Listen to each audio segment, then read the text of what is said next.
This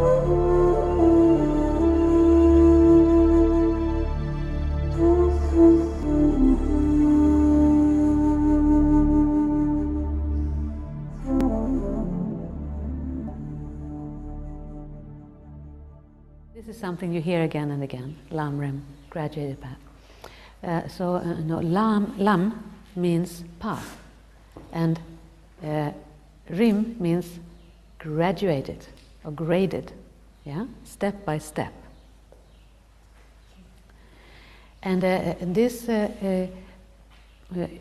way of practicing is very specific, to the Tibetan Buddhist presentation of the path.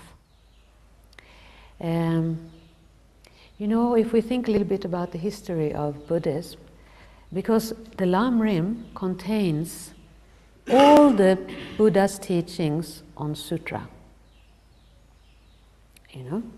The sutra path. There's two paths, the sutra and the tantra. And the Buddha's path on sutra is divided up, in the Hinayana attitude and the Mahayana attitude. And the Hinayana and Mahayana path, they are all included in the Lam Rim.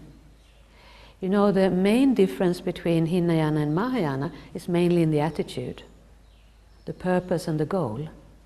Yeah? That in the Hinayana one motivates oneself for one's own liberation. In the Mahayana attitude, the attitude is seeking enlightenment, for the sake of all living beings, a more universal goal. And for that we train ourselves in renunciation, bodhicitta, and the correct view. Of course, actually to attain enlightenment one also have to practice tantra. They say that one cannot attain complete full enlightenment without at some point practice highest yoga tantra. But if you look aside from the attitude, the actual practices of Hinayana and Mahayana go together. They're not sort of two completely separate paths.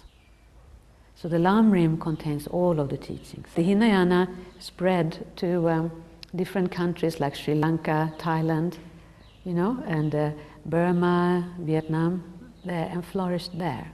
Later on, when the Mahayana flourished, that spread to China, Tibet, Mongolia, and the northern countries, and flourished there.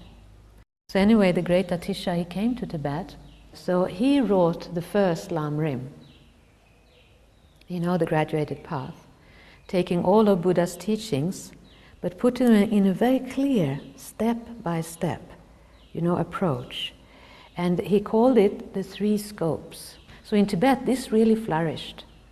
So this is what we still practice today.